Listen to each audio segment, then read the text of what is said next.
അനുക്തോപ്യത്ര ഭവതാ ഭവത്യാ വചനാദഹം വനേ വത്സ്യാമി വിജനേ വർഷാണീഹ ചതുർദശ എന്ന് കൈകയോട് പറയും. അച്ഛൻ പറഞ്ഞിട്ടില്ല കാട്ടിൽ പോകാൻ, എന്നോട് പറയുന്നില്ല. എന്നാലും ഭവത്യാ വചനാദഹം, ഭവതി പറയുന്നുണ്ടല്ലോ കാട്ടിൽ പോകണമെന്ന്, അച്ഛൻ പറഞ്ഞില്ലെങ്കിലും. വനേ വത്സ്യാമി വിജനേ, അതുകൊണ്ട് വിജനമായ വനത്തിൽ പോയി ഞാൻ വസിക്കാം. വർഷാണീഹ ചതുർദശ, 14 വർഷം അവിടുന്ന് പറഞ്ഞതുപോലെ തന്നെ ഞാൻ കാട്ടിൽ പോയി താമസിക്കാം എന്ന് രാമൻ. ദശരഥൻ പറഞ്ഞിട്ടില്ല കാട്ടിൽ പോകണം. ദശരഥൻ പറഞ്ഞത് എന്താണ്?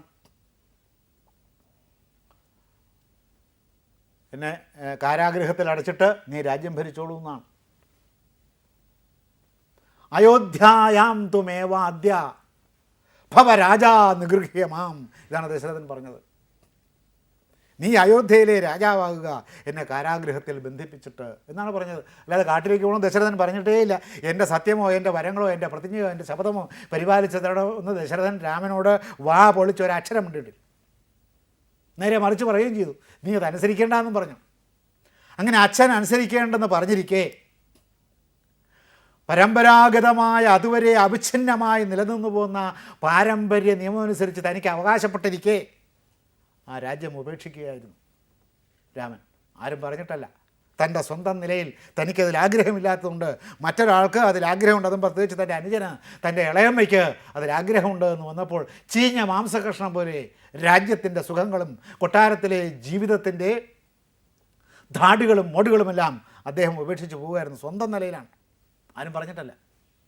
എൻ്റെ വരം പാലിച്ചു കൊടുക്കുക, എൻ്റെ വരം നീ അനുസരിക്കണം, ദശരഥന് പറഞ്ഞിട്ടേ ഇല്ല. ദശരഥൻ പറഞ്ഞതാണ്, അഹം രാഘവ കൈകേയ്യ വരദാനേന മോഹിത. ഞാൻ ഒരു വരം, മോഹം കൊണ്ട്, അജ്ഞാനം കൊണ്ട് അവൾക്കൊരു വരം കൊടുത്തുപോയി. അബദ്ധം പറ്റി അവൾക്ക് വരം കൊടുത്തുപോയി. വരദാനേന മോഹിത അഹം രാഘവ കൈകേയ്യ, കൈകേയിക്ക് വരം കൊടുത്ത് ഞാൻ മോഹിതനായിരിക്കുന്നു. അജ്ഞനായി പോയി, അജ്ഞത കൊണ്ട് കൊടുത്തതാണ് ആ വരങ്ങൾ. അങ്ങനെ വരങ്ങൾ കൊടുക്കാൻ പാടില്ലായിരുന്നു രാജാവ്, അബദ്ധം പറ്റി ചെയ്തു പോയി. നീ അതനുസരിക്കേണ്ടതില്ല.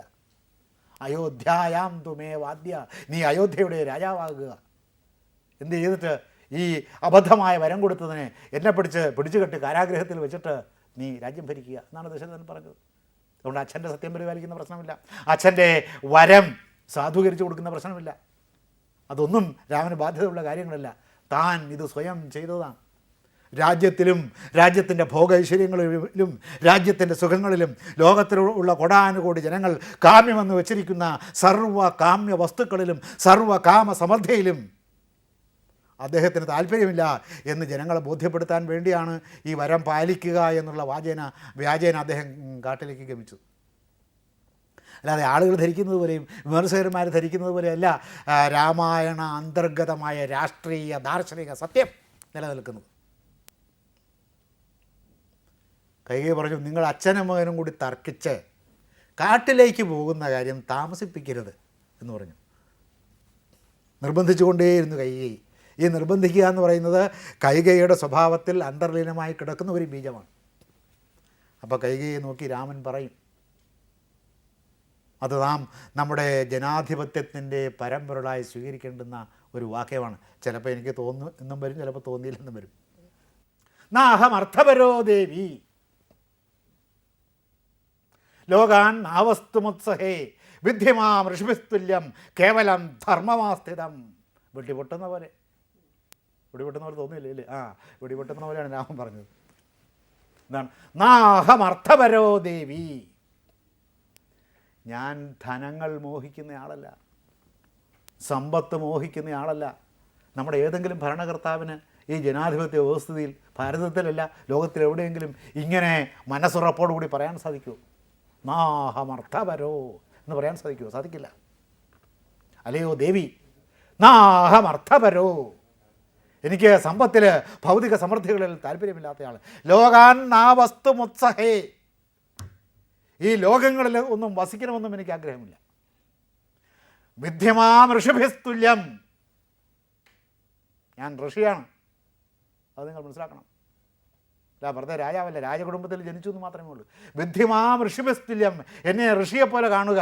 കേവലം ധർമ്മമാസ്ഥിതം, കേവലമായ ധർമ്മത്തിൽ സ്ഥിതി ചെയ്യുന്ന, കേവലമായ പരമ്പൊരുളായ ധർമ്മം അനുഷ്ഠിച്ചുകൊണ്ട് ജീവിക്കുന്ന ഋഷിയാണ് ഞാനെന്ന് കരുതുക.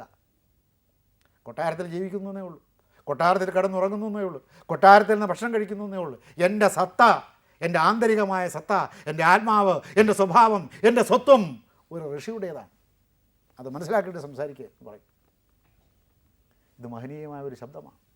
നമ്മുടെ ജനാധിപത്യത്തിൻ്റെ യുഗത്തിൽ ജനങ്ങൾ കേൾക്കാൻ ആഗ്രഹിക്കുന്ന ഒരു സത്യമാണ്. ഒരു ഭരണകർത്താവ് ഇങ്ങനെ നിന്നുകൊണ്ട് ഞാൻ ഋഷിയാണ് എന്ന് നമ്മളുടെ ജനാധിപത്യ യുഗത്തിൽ ജനങ്ങളെ നോക്കി പറഞ്ഞാൽ ജനങ്ങൾക്ക് എന്തൊരാഹ്ലാദമായിരിക്കും. അങ്ങനെ പറയുന്ന ആളിന് വേണ്ടി, അങ്ങനെ പ്രവർത്തിക്കുന്ന ആളിന് വേണ്ടി, അങ്ങനെ ജീവിക്കുന്ന ഒരു രാഷ്ട്രീയ നേതാവിന് വേണ്ടി ജനങ്ങൾ അവരുടെ ജീവൻ ബലിദാനമായി നൽകും.